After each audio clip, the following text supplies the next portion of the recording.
De empreendedor, negócios e serviços em Jundiaí. A gente está aqui com essa iniciativa, que é a iniciativa da Prefeitura Municipal, com apoio do Grape Valley e do Senac. E a gente está aqui, então, para falar de inovação, para trazer empreendedorismo digital, outras vertentes do empreendedorismo para você que nos acompanha. E para esse papo, para os próximos 40 minutos, eu vou estar aqui com uma personalidade do ecossistema jundiaiense de inovação, uma pessoa muito relevante. Ele é um empreendedor serial, já abriu vários negócios diferentes, teve sucesso em vários deles. Vai contar um pouquinho dessa trajetória. Eu tenho aqui Gessé Guimarães. Prazer ter você aqui, Gessé. Obrigado, Alberto. Bom estar aqui. Obrigado pela oportunidade do Grape, que eu faço parte. Obrigado pelo pessoal do Senac, que está abrindo esse espaço.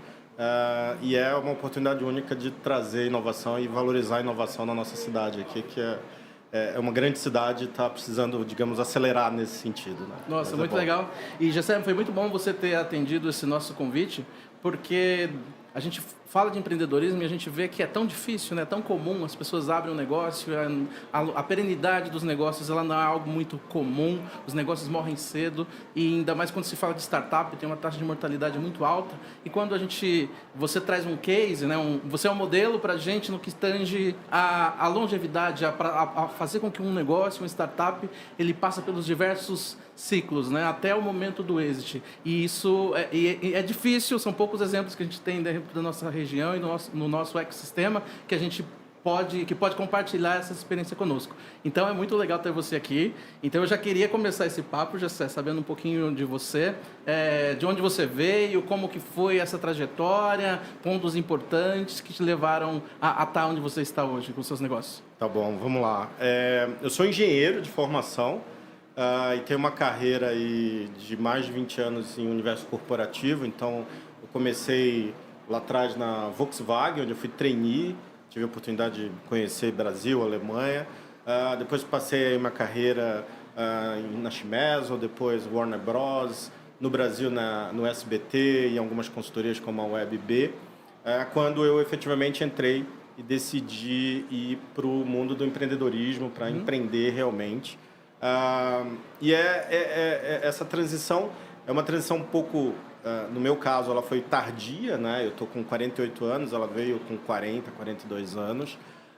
Mas realmente ela veio depois de muita reflexão, muito entendimento do que é o termo inovação, do que é uma startup, e depois trazendo junto essa experiência aí da carreira corporativa para juntar e construir negócios e possibilidades aí no que diz respeito a startups e inovação. Né? Nossa, muito legal. E é uma trajetória parecida, né? Que no meu caso também sou empreendedor em startup, assim como você, e também vim do corporativo, também fiz uma carreira grande em multinacional por um período por mais de 20 anos e também fiz essa transição. No meu caso, essa transição ela ocorreu por um despertar de consciência mesmo, uma necessidade que eu sentia de poder fazer isso. Para você, como foi? Foi algo parecido? O que foi esse chamado? Eu sou engenheiro mecânico com mestrado em engenharia, né? E vim atuando aí na área de supply, na área de negócios. Mas eu sempre vim namorando tecnologia, vim apaixonando por tecnologia cada vez mais. Eu tenho uma carreira acadêmica em paralelo, sou professor universitário. E há cerca de 8 anos atrás, mais ou menos, eu tive a oportunidade de ir para o Vale do Silício numa condição diferente, como um estagiário, digamos assim, alguém que estava ali aprendiz. E eu tive a oportunidade de visitar espaços como LinkedIn, Amazon, Google, Plug and Play, que é uma grande aceleradora, incubadora nos Estados Unidos, no Vale do Silício, e entender um pouco do ecossistema do que se chama Vale do Silício, na Califórnia. E ali eu tive o clique, o despertar, o apelo por inovação. Eu entendi o conceito de inovação, pilares importantes desse processo todo. E aí, quando eu voltei para o Brasil, eu decidi que era esse o caminho que eu queria a partir daquele momento. Eu estava num bom momento na minha carreira corporativa, mas eu entendia que esse era o novo percurso a ser seguido. Isso aconteceu há 8 anos atrás, mais ou menos, e é o que eu tenho feito desde então. Eu sigo com a carreira acadêmica, onde eu sou um apaixonado por dar aula, trabalhando nas cadeiras de inovação, Big Data, análise de dados, e, sem dúvida nenhuma, nas startups que eu tenho me envolvido e com qual eu estou trabalhando hoje. Bacana, nossa, muito legal. Enfim, né, uma trajetória muito curioso para a gente que não teve essa experiência, para muitas pessoas que não teve experiência também de conhecer o Vale do Silício, esse ecossistema tão maduro, saber, ok, o que se respira lá, né? O que tem diferente nesse lugar para tanta coisa acontecer. E é muito interessante você chegar dizendo que eu fui para lá, eu vi, eu percebi, voltei com vontade de fazer também e estou fazendo aqui, né? Uhum. E depois disso tem toda essa trajetória que você vai contar um pouquinho pra gente agora, né? Que deu certo, né? Que tem dado certo. Tem dado certo. E aí, então, é por aí que eu já queria que você talvez trouxesse. Quando você chegou de lá, então, você teve uma ideia lá, você derivou por um negócio que você já atuava? Como é que foi isso aí? Vamos lá. Quando eu cheguei de lá, quer dizer, qual é o entendimento que eu tive do que diz respeito à inovação? Né? E aí é uma discussão que eu sempre trago. O nosso modelo educacional brasileiro, ele é um modelo que olha muito para a formação do profissional para trabalhar para alguém. Né? É óbvio que isso é uma frase que pode gerar polêmica e discussões. Nos Estados Unidos, especificamente no Vale, o que você vê é uma preocupação em formar empreendedores. Então, não interessa o curso que você está fazendo numa graduação de universidade, seja em Stanford, Berkeley, como no Vale do Silício, mas, quer dizer, a ideia é que ele vá empreender. Trabalhar para os outros é uma consequência que pode acontecer na vida desse estudante. Então, quando ele olha para o empreender, ele pensa, pô, o que é empreender? E aí tem um pacote de conhecimento que vem junto. Vindo de lá, o meu ponto foi, como é que eu vou empreender em inovação? Então, o meu primeiro passo foi me tornar um investidor de uma startup. Uhum. E aí estamos falando do Cotabox, que é uma plataforma de e-procurement, ou seja, uma solução para a área de compras dentro das empresas. E eu entrei como investidor. E ali eu fui entendendo a dinâmica do que era o sistema de inovação brasileiro. Essa startup foi residente do Cubo, do Itaú, que é um grande ecossistema brasileiro, paulista e brasileiro, um dos maiores do mundo em termos de volume de negócios lá dentro. E ali eu fui entendendo a dinâmica. Então foi uma forma de, eu costumo dizer, de sentir a temperatura da água. Deixa eu entender como é que funciona o ecossistema de inovação e entender o que cerca isso? Os fundos de investimento, as rodadas de inovação aberta, as trocas de conhecimento entre as startups e aí a importância desse ecossistema, se entender o vocabulário e a dinâmica que existe numa solução de startup, entender o conceito propriamente dito da startup brasileira, né, e as dores da startup brasileira, que passam por questões desde não só mão de obra, que é um problema global, mas questões financeiras, fluxo de caixa, modelos de gestão.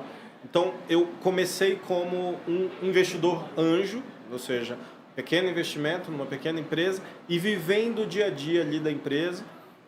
No primeiro momento, muito comum na condição de um observador, alguém que estava olhando o que estava acontecendo. E depois me posicionando como um mentor, uma pessoa com uma maior senioridade, uma vivência do universo corporativo, trazendo essa experiência para dentro da startup. E aí, quando você começa a ser inserido e vive esse cotidiano desses ecossistemas, as ideias elas vão surgindo. Né? Então, dentro do mote do que é a nossa conversa aqui, se eu pudesse dar conselhos hoje para uma pessoa, se você quer investir, se você quer empreender, se você quer entrar no universo de inovação no Brasil, viva esses ambientes. Né? Eles são muito férteis entre oportunidades, são férteis na necessidade, e aí você vai entender um pouco da dinâmica do ecossistema. Né? E aí, depois do Cotabox, sim, aí eu comecei a entender necessidades e oportunidades, e aí eu comecei a me aventurar em outras frentes, em outros negócios. Então, o Cotabox era uma solução que estava muito próxima do meu cotidiano de trabalho. E aí, depois, sim, eu fui enveredando por outras áreas, tecnologias mais exponenciais, como RPA, inteligência artificial, Deep Techs, né, que são as startups de pesquisa com viés muito mais forte de pesquisa acadêmica. E aí eu fui realmente abrindo um pouco o meu leque de atuação, uma vez que eu já estava confortável. Então, esse período aí foi um período de 1 ano a 2 anos, onde eu tive essa possibilidade de aprender um pouco mais de inovação como um investidor anjo, como o primeiro movimento, digamos, para entrar nessa área. Né? Nossa, muito legal. Então, você está trazendo um ponto aqui que eu consigo traduzi-lo, se não estiver correto, você, por favor, me corrija.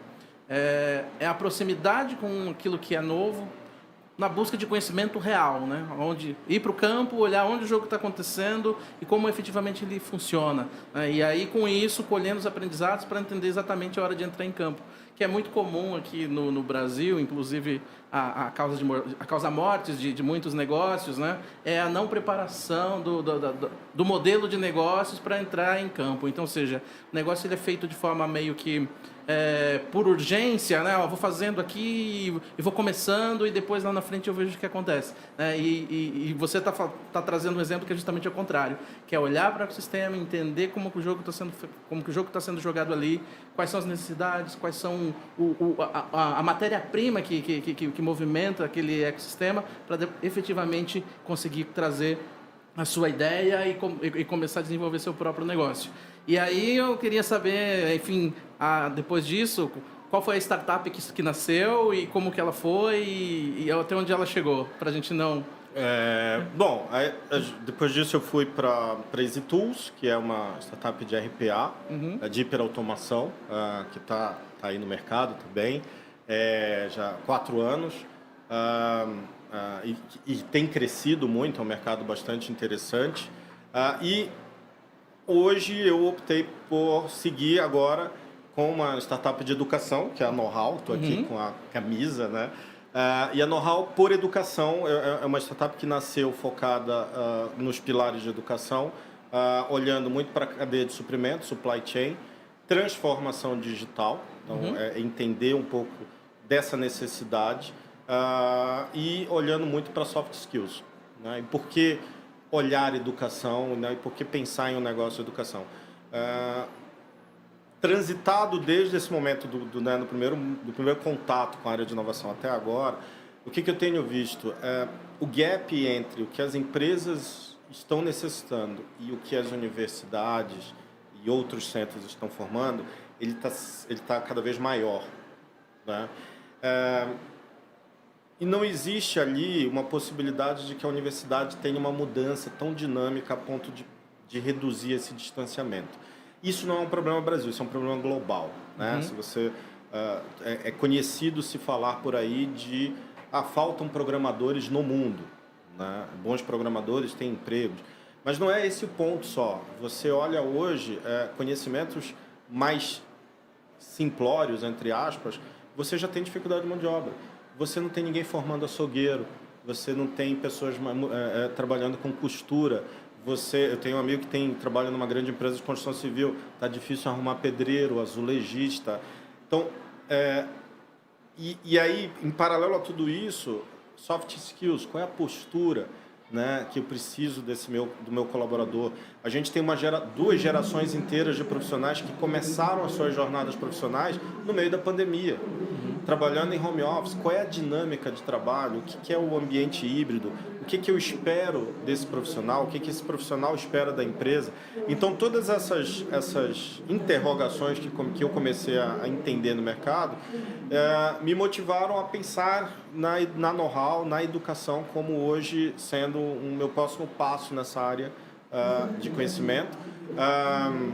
Em paralelo, uma empresa de Deep Tech, que por enquanto a gente não pode falar, mas em breve eu consigo já divulgar ela, que é uma área de pesquisa, mais voltado para a área de saúde.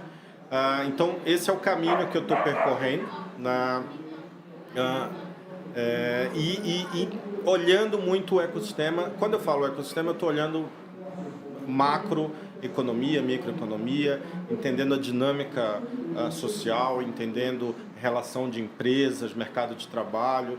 Eu, inserido hoje na universidade, sou professor universitário de um grande grupo universitário acadêmico, entendendo um pouco como é que o aluno está chegando, como é que o aluno está saindo da faculdade, né? E isso são pontos que eu coloco como importantes para entender mercado, né? Entender a dinâmica da economia e do mundo hoje. Né? Sim, muito legal. José, eu vou ficar aqui com 2 pontos da sua fala por enquanto. Você comentou essa questão do gap, né? Daquilo que o mercado está formando de profissionais e aquilo que o mercado exige, né? E eu estava conversando recentemente com o professor Francesco, que é aqui da FATEC, e ele estava falando justamente disso, a dificuldade do preenchimento de vagas. Então, ou seja, o interesse pelo ensino acadêmico ele está diminuindo em função justamente disso, porque aquele curso, aquela formação, ela não entrega algo que o jovem, que o estudante, ele vai aplicar no mercado de trabalho de forma mais imediata. Então, essa distância, ela se mostra nesse desinteresse que você está apontando muito bem. Então, sim, perfeita a tua fala nesse sentido. E eu queria só aproveitar antes para pegar uma dica sua. Considerando então que você fez essa trajetória, teve uma startup, saiu dela, já está em outra, dentro do ecossistema é muito comum o startupeiro, o empreendedor de startup, ele entrar num beco sem saída, tá? Ele chega com a ideia boa, na cabeça dele é boa, ele entendeu que faz sentido, né? E aí ele faz ali seus primeiros modelos de validação, faz a MVP, e aí ele vai para o mercado com essa ideia. Só que aí uma coisa não acontece, né? De alguma forma, ou ele não consegue o investimento, ele não tem o caixa, não tem estrutura para sobreviver, não consegue atrair o investimento para fazer, não consegue fazer exit, enfim. A startup dele morre porque ele torna um beco sem saída.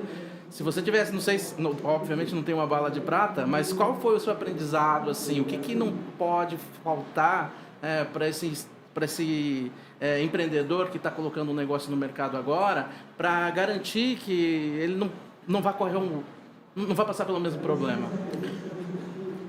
Roberto, acho que você falou tudo, quer dizer, não tem receita de bolo e não tem garantias de sucesso. Acho que assim, você tem uma carreira corporativa que te deu know-how e background para empreender.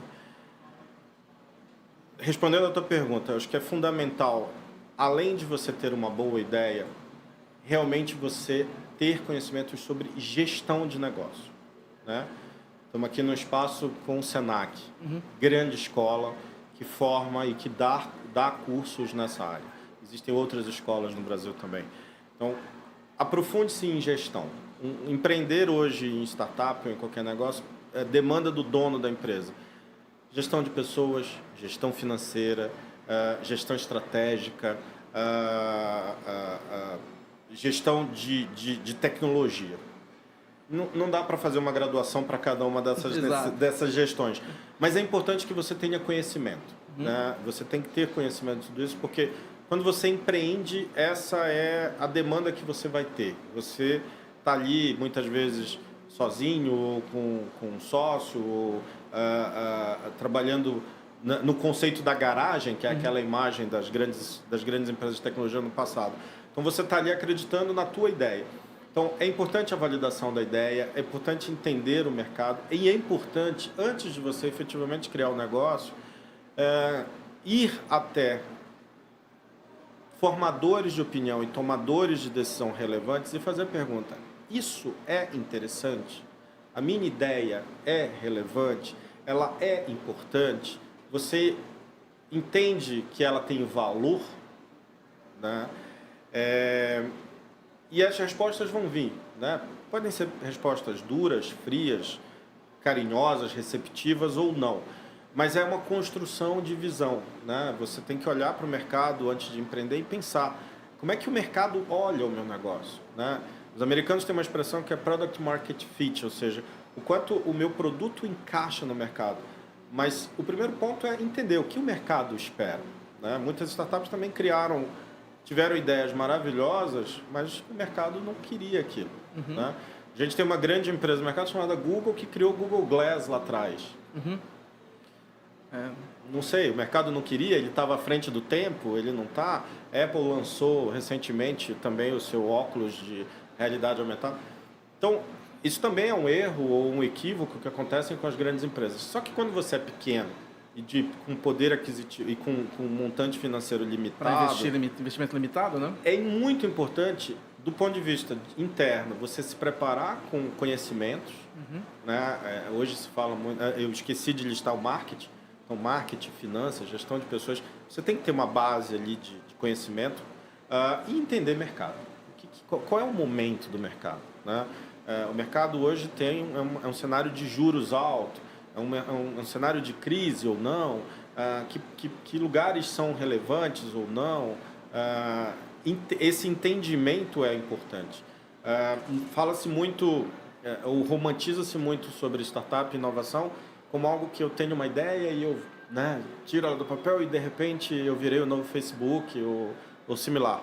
Não, ela requer um trabalho de preparação, ela requer um trabalho... Eu não posso ter um negócio hoje pautado na ansiedade ou na precipitação. Eu realmente tenho que estudar, né?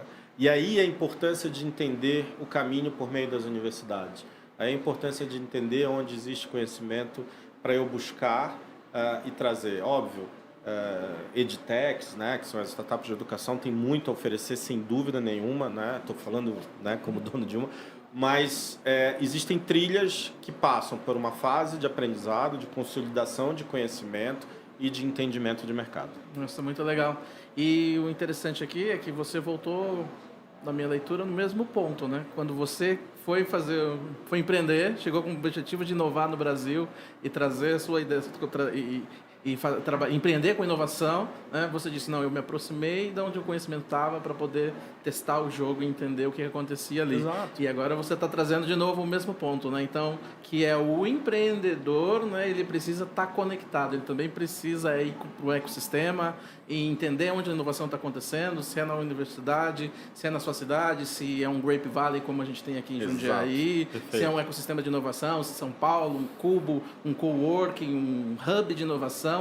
Tudo isso, pelo que eu estou entendendo da sua fala, é algo fundamental para aumentar a chance de sucesso. Sem né? dúvida nenhuma. Eu acho que Grape Valley, né, que é onde a gente está inserido.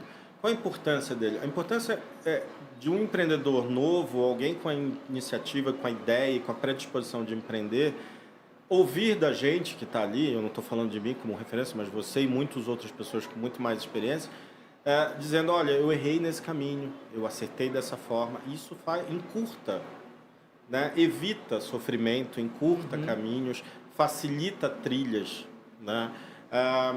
Essa proximidade, esse network traz complementaridade, né? Então eu preciso de alguém de marketing, eu preciso de ajuda em contratação, eu preciso em questões de qualificação, eu preciso de conhecimento na área financeira, eu preciso de crédito, eu preciso... Estar num ecossistema dessa natureza te permite muito mais facilmente acessar tudo isso, né? E sempre com o olhar e a disposição de continuamente aprender. Eu acho que não existe fim no que diz respeito. Se você decidiu empreender, se você tem uma startup, a necessidade de aprendizado é contínua. Hoje a gente vive um mundo onde só se fala de chat GPT, inteligências generativas e por aí vai. Eu não sei o que será o próximo assunto, mas estar aberto a aprender, a ver e com a possibilidade de trazer tudo isso para dentro da tua ideia, filtrando, óbvio, mas também sendo um facilitador no teu caminho como empreendedor, né? Isso é maravilhoso, José. Adorei as colocações, acho que faz todo sentido mesmo. E aí eu fiquei curioso aqui, eu também não sei muito. E a know-how? A know-how, de alguma forma, ela auxilia nessa jornada? Para quem ou não? Para quem é a know-how e como a know-how está se encaixando no mercado, nesse momento, tudo que você está trazendo aí? A gente tem os pilares, como eu falei para você, Roberto, a gente tem olhado muito para a área de supply. Supply, eu estou falando de logística, eu estou falando de compras, eu estou falando de gestão de estoque, eu estou falando de análise de dados, eu estou falando de tecnologia e o pilar de transformação digital. Quer dizer, a gente pensou a know-how como uma empresa que vai dar qualificação em cima dos gaps das empresas, né? Então, a gente entende o que a sua empresa tem de necessidades e construímos trilhas que são específicas para a tua dor como negócio, né? Então, clientes como a Nutrien, Serasa, Zen Club, que são empresas com quais a gente já se relaciona e já faz os nossos treinamentos e qualificações, auxiliando universidades corporativas nessa construção de conhecimento. Meus sócios são professores universitários com mestrado e doutorado e com atuação em caminhos na área consultiva. Então, tudo isso a gente juntou com a ideia de apoiar as empresas na busca por preencher seus gaps de aprendizado. Né? Então, quando uma empresa olha hoje para o seu corpo de mão de obra, onde estão meus gaps? Onde estão as minhas deficiências para conseguir evoluir ou passar por esse momento de dificuldade macroeconômica? Então, eles estão em pilares A, B, C ou D e a gente constrói as trilhas de aprendizado com ferramentas, com soluções dedicadas e específicas a essa necessidade da empresa. Sim, um movimento mais concierge, pelo que eu estou entendendo. Exato, não é um movimento de escala, de plataforma. Não. Diferentemente do que se fala de startups, né? A gente não está buscando a escala, a gente entende que nesse modelo que a gente está, a gente quer atender de forma customizada, né? Você usou o termo legal, concierge, customizado à necessidade de cada negócio. Óbvio, a gente tem um pacote já de cursos estabelecidos, mas é sempre entendendo qual é a necessidade do cliente e construindo trilhas de aprendizado para isso. Né? Entendi. Bacana. E aí você está trazendo um negócio que ele é totalmente B2B, né? Que é venda para empresas, né? Aí, pensando um pouquinho no nosso público, nas pessoas que nos assistem, como que você vê o B2C, né? Que é a venda direta ao consumidor, não nesse negócio especificamente, mas de uma forma, de uma maneira geral, ou pelo que você tem visto nas startups que você mentora, o B2C ainda é uma opção ou tem se tornado uma tendência o B2B? Não, existe sem dúvida nenhuma essa opção. A pandemia tirou o receio do brasileiro do consumo online, então o e-commerce cresceu absurdamente, né? E ele está aí, grandes players de mercado, grandes empresas hoje são intermediadores do B2C, e sem dúvida nenhuma eu acho que o B2C está mais vivo do que nunca e cheio de oportunidades. O que muda e o que precisa ser pensado e repensado é como entregar isso ao consumidor final, né? Nós nos tornamos um consumidor do digital. Nossos aparelhos de telefone adquiriram outra relevância na nossa vida, que vão desde as nossas agendas, e-mails, streamings, plataformas de e-commerce. Os nossos comunicadores como WhatsApp, Telegram se tornaram, dependendo do que a gente está falando, mais relevantes até mesmo que o e-mail, né? E aí a convergência de cada vez mais soluções para dentro deles. E esse tipo de mudança comportamental só mostra o potencial do B2C, né? Empresas da nossa região como iFood estão crescendo absurdamente, é um unicórnio.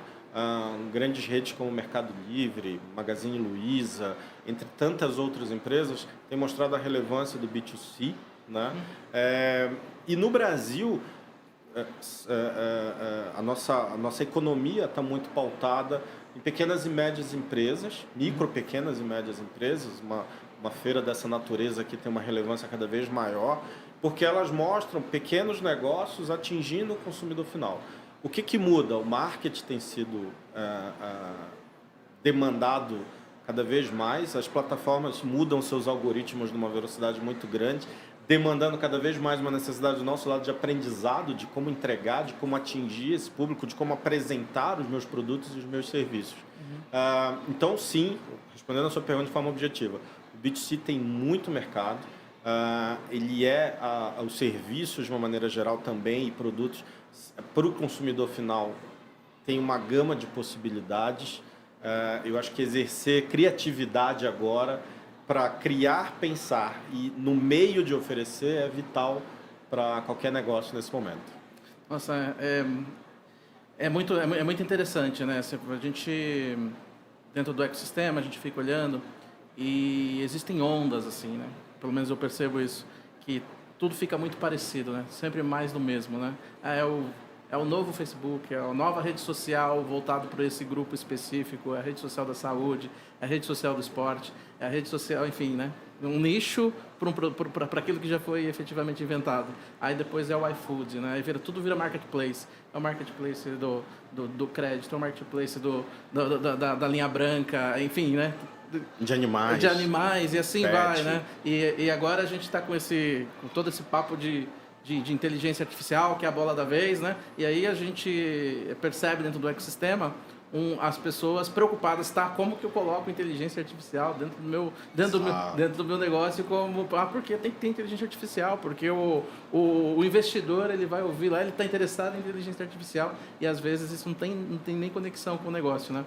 Então, é uma dificuldade para essa pergunta relativa ao B2C, é porque aonde a bola vai estar? Eu vejo que é super fundamental a gente ter uma visão, né, de longo prazo, entender para onde que a coisa está caminhando, né? Uhum. E nessa pergunta ela vem muito nesse sentido.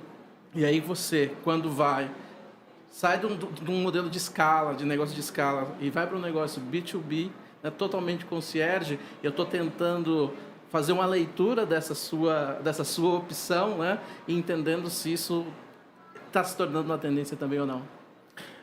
Eu acho que a gente, quando trabalha com startup, existe um termo no mundo das startups que chama unicórnio. Uhum. A empresa que atingiu o valor de mercado de $1 bilhão. Mas eu costumo dizer o seguinte, que entre R$1 ou $1 e $1 bilhão tem muito dinheiro. Uhum. O termo escala é algo que ainda permeia e motiva quem entra no mundo das startups e é completamente válida a discussão. Eu não estou dizendo que isso não é um caminho, mas existe muito negócios fora da escala, porque existe demanda para esses negócios fora da escala, né? Você falou do termo hoje se fala muito de inteligência artificial. Eu preciso entender se inteligência artificial faz sentido para o meu negócio. Mas preciso entender o que é inteligência artificial. Então, é como eu falei lá atrás. Eu preciso ir além da superfície. Eu não posso ser um leitor de manchetes. Uhum. Eu preciso realmente aprofundar, eu preciso entender a tecnologia, do que ela eu estou dizendo que eu preciso... Você está dizendo que você precisa ser um programador? Não, não. O que é a tecnologia? Para que ela serve? Quais são os pontos fortes dela? Quais são os pontos fracos? Aonde ela tem sido usada? Quem está usando? E assim fazer uma reflexão do que faz sentido para o meu negócio. Ou do que faz sentido na minha condição de empreendedor. Uhum. E é esse olhar. Eu não vou dizer para você que não ser escala é uma tendência. Não, eu acho que não é esse o ponto. Mas definitivamente olhar mercado de trabalho, mercado econômico, necessidade de cliente e ali ver uma oportunidade de negócio. Uhum. Né? Eu comecei a nossa conversa aqui falando que hoje faltam costureiras. Se hoje faltam costureiras e você monta um pequeno ateliê e começa a entregar um produto de qualidade, seja de ajuste, seja de confecção de produto, você não tem escala. Não consigo atender o mundo, uhum, mas eu consigo gerar uma renda que pode vir a ser significativa. Sim. Né? Eu não sou... eu falei que faltam, por exemplo, açougueiros. E a gente tem histórias de açougues com cortes de carnes premiadas, sofisticadas, diferenciadas. É um negócio que não está na escala, mas que tem um potencial do ponto de vista financeiro. Então, é entender efetivamente suas habilidades, entender mercado, entender o que está sendo oferecido em termos de tecnologia e inovação. E, né, você deu o exemplo da inteligência artificial. Entender, faz sentido tudo isso? Como é que eu consigo concatenar, construir, integrar tudo isso e oferecer na forma de um negócio? Né? Então, esse é o pensamento. E aí, uma vez que eu tenha isso bem desenhado e alinhado, aí sim, escala ou não escala? Aí é uma outra discussão. Muito legal. Então, aqui eu estou tentando sintetizar esse nosso papo todo, do começo ao fim, em uma frase curta, né, para a nossa audiência aqui. Então, eu estou chegando na seguinte conclusão. Né? Empreenda naquilo que você é bom, né? E que tenha uma dor real, uma necessidade relativamente, efetivamente real e conecte-se com o ecossistema para validar essas dores antes, essas necessidades, essa ideia, antes de começar efetivamente colocar Exato. recurso, né? Então, Exato. eu acho que o nosso papo a gente conseguiria sintetizar Sem dúvida dentro nenhuma. dessa linha. Gessé, eu estou adorando o nosso papo aqui, só que o tempo vai rapidinho, tá? E aí eu queria saber de você, como que o pessoal faz para conhecer mais da Know-How, para entrar em contato, para entender um pouco dos serviços de vocês, como que o pessoal te acha, como que a gente faz? Gente, eu tô no LinkedIn, meu nome vocês me acham lá como Gessé Ferreira Guimarães. A Know-How, você pode acessar o site, escolanowhow.com.br. Vai ser um prazer, se quiserem me acessar tanto no LinkedIn, pelo site a gente vai poder conversar e falar não só de Know-How, mas de outros negócios. Eu sou também mentor na BS Startup, estamos no Grape Valley, eu acho que estar nas reuniões do Grape vai ser um momento de encontrar com todos nós lá e vai ser um prazer conversar com todo mundo e ajudar a quem puder ser ajudado. Né? Legal. E mais uma curiosidade, Know-How tem uma grafia diferente aí, né? A gente normalmente pensa Know-How como em inglês. Como que é o seu Know-How? O Know-How, na verdade, veio da escrita em japonês, Tá. que quer dizer know-how mesmo, conhecimento, aprendizado. Tá, então é N-O-H-A-U. H-A-U, know-how. Know-How, legal. Bacana. Então, olha, eu posso testemunhar, Gessé, essa personalidade incrível, com muita história interessante para contar. Deu só um briefing aqui, um pouco da trajetória dele. Tem muito conteúdo. É uma alegria poder estar falando com ele aqui. Super acessível, recomendo que entre em contato com ele. O Gessé é gente nossa também, eu orgulho ter o Gessé no ecossistema. Prazer falar contigo, Gessé. Obrigado por tudo. Obrigado mesmo. Obrigado, Roberto. Obrigado pelo convite do Grape. Obrigado pelo pessoal da FENS, Senac, pelo espaço. É uma oportunidade incrível de estar aqui e estou à disposição. Bacana, Gessé. Muito obrigado. Obrigado. Boa tarde. Boa tarde. Tchau, tchau.